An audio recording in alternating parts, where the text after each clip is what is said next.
Hey, what's going on, everybody? My name is Shavi Zane, and I'm coming on just to have a quick discussion with you all, specifically the chosen seed, okay? So I want to talk to you all about the competitive energy. One thing about competitive energy, especially specifically amongst those within the spiritual community that know that you have a divine calling, you have a divine assignment, and you've come into realization of what that assignment is, and you're actually out here doing exactly what you was divinely guided to do. One thing that I find to be unhealthy is the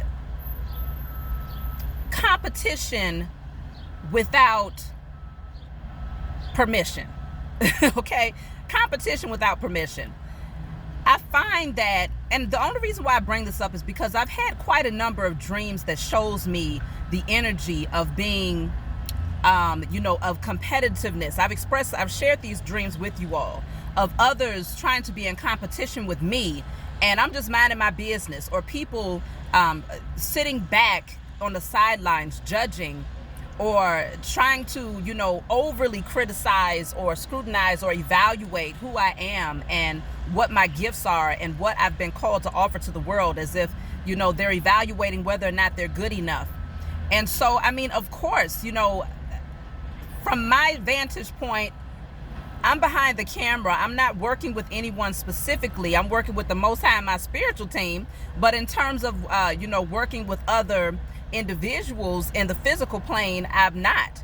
And it's not because I don't want to, but it's more or less because the Most High, things have not been aligned in that way just yet. But I do find that my dreams do reveal a lot to me in terms of what's going on in the spiritual realm and the unseen.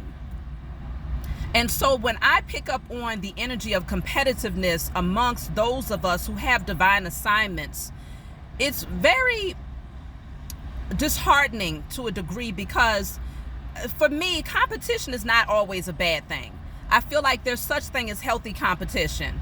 For instance, about a week ago, myself and my 6 children, I woke them up on a Saturday and I said, you know what? Because I don't do work on Saturdays. So I said, this is what we're going to do today. We're going to go outside and we're going to pick up all of the garbage in our community. Now, of course, my oldest son, he was a little bit rebellious to it. He's 10. And he was like, well, what's in it for me? So I said, listen, what's in it for you is that you get to walk out into nature and see that it's clean. That's what's in it for you. But what I did was I added in a twist that brought in some competitive energy. But the competition was, I had my children split up in 3 teams, and I said, okay, you're on this team, y'all are on that team. I gave them each a big garbage bag, and I said, whoever picks up the most garbage, of course with gloves on now, whoever picks up the most garbage wins the competition. And I got a little surprise for you afterwards, right? But the whole mission was bigger than the competition, because we all had a common goal, okay? And that common goal consisted of us coming together to do something that will be beneficial not only to the community but to the earth. Okay. And I expressed to my children, like, this is you giving back to the earth, because the earth is forever giving to you, freely giving of its beauty and its healing energy and its abundance and all of these different things, freely giving to us. And so rather than us constantly using the earth to our advantage, we have to start recognizing that the earth is a living thing. It's a living thing, and it keeps us alive. Okay. And so because of this, we should be giving back to the earth in different ways. And so that was the whole method. That was what I was teaching to my children through cleaning up the garbage. Because one thing that I can't stand is littering.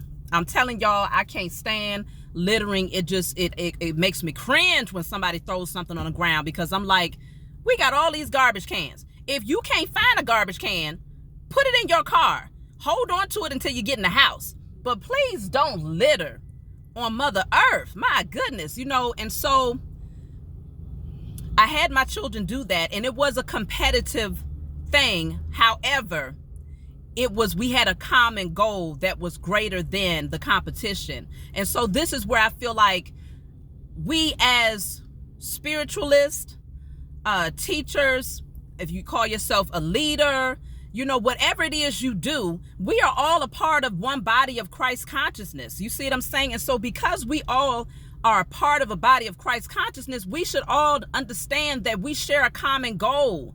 There is no such thing as you're better at doing this. And it could very well be that, okay, you are better at doing that over there. But that's because that's what you have been crafted and shaped and created to do. You see what I'm saying? So give people props where props are due and allow them to shine in whatever their niche is, because that's the ultimate goal is to shine, not out of unhealthy pride and ego, but to shine in a way where your light is bright, keeping your light bright so that you can attract those people who are supposed to see you and gain some of the wisdom that you have to offer. That's the whole purpose of allowing people to shine. We should never be out here with the agenda of dimming someone else's light, all because you're intimidated by it, or because you fear that person might reach higher heights than you. I mean, gosh, it's a big world out here. It's infinite possibilities out here. And so because of this, we should all be saying, okay, I can make room for you to shine too. I'm gonna make room for you to thrive too. Matter of fact, I'm going to be here to encourage you to do just that. Because we all have one common goal, which is to awaken humanity and to balance out the energy. Because for too long, the dominant energy of this place we call Earth has been leaning towards energy that is low vibrational. That's been the dominant energy for too long because of those who place themselves in a position of power, who we allow to place themselves in a position of power in our asleep state.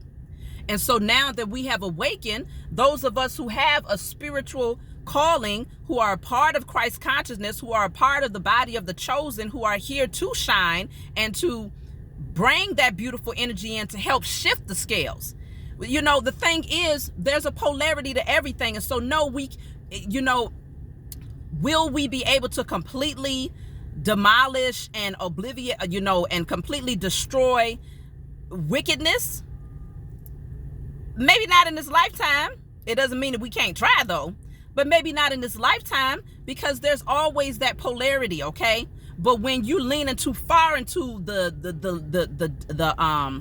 wickedness, and then things that deal with integrity and honor is at a minimum, then that means, okay, yeah, it's our responsibility as a collective Christ consciousness to come together and to shift those scales in a way where, we all shine and we all thriving, and we're operating as the best version of ourselves, and where love is the dominant energy, not hate.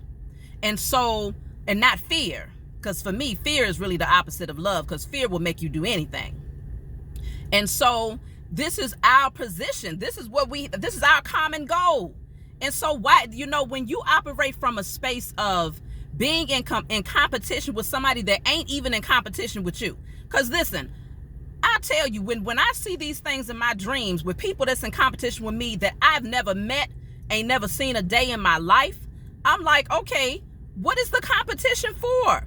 I'm an Aries, okay? I keep reminding y'all, it's Aries season. I am an Aries, okay? And so for me, I'm all up for a challenge if we both in the challenge together, and if the challenge, the ultimate goal of what we're doing is for the betterment of people outside of ourselves. You see what I'm saying? It's bigger than just the two of us being able to say, oh, I beat you. You see what I'm saying? Or a little innocent competition, obviously playing a game of chess or pool or something like that. That's, we ain't even talking about that. But I'm saying on a spiritual level, competition is really not necessary. Now, it's one thing to see someone who has risen to a height that you desire to rise to, right? And you're watching them from a distance and you say, you know what? That's my next goal, is to rise to the potential, or to rise to where that person has gotten. And so I'm going to be in competition with myself. I'm going to push myself to be better, to get stronger, and to do more so that I can reach that height. That's a competitive energy that's healthy. But there is such thing as unhealthy competitive energy that actually lowers the vibration of the person who's in competition with the other. It's like the other person is minding their business. They're not even affected by your competitive energy. But one of the problems, though, when we're looking at it from those in the spiritual community, is that if you have not done the work to truly heal yourself, then jealousy is still something that can linger within a person.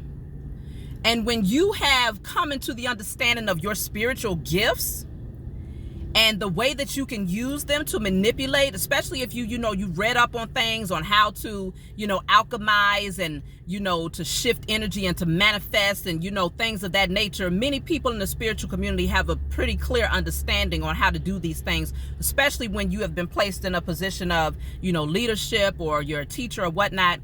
But one of the most unhealthy things for that person to possess within their heart is envy.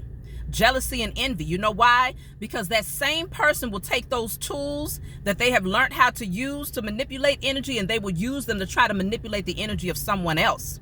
They'll say, okay, this person they thriving. I see that they're taking off. So let me go over here and do some spell work to energetically manipulate their situation, to make sure that, I slow them down in some way, shape, or form, so that I can feel good about myself, so that I can feel like I'm the one that's thriving. They need to go through a straight up ego death. Okay, because that's still that's a blocked solar plexus chakra all day. That's a blocked root chakra because you're still in survival mode all day.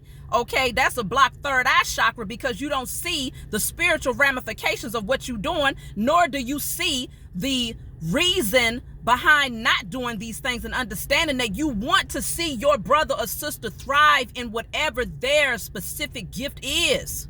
And so if you can't see that, and you'd rather stop them from doing what they have been called to do and stop them from rising to their highest potential, then you don't see the bigger picture on a spiritual level of what this thing is all about. And so your third eye chakra is blocked. Your crown chakra is blocked. Man, I'm telling you, you might as well say all your chakras is blocked. Okay? And at that point, you're not useful to the spiritual community. In fact, you are working against it. You are working against the greater goal, the higher purpose. And so this is why I say I am fully aware of these things that are going on out here. I don't see any need to be in competition with anyone. When I see people thriving in their purpose and in their calling, from a distance, I'm applauding them. From a distance, I'm saying job well done. And when I have people call me to do personal readings and they say, well, Shavi, how often, that's one of the main questions, how often should I do this? And I'll tell them, listen, the main objective for you is to ensure that you start to listen and to awaken your own spiritual gifts, because what I don't promote is spiritual codependency.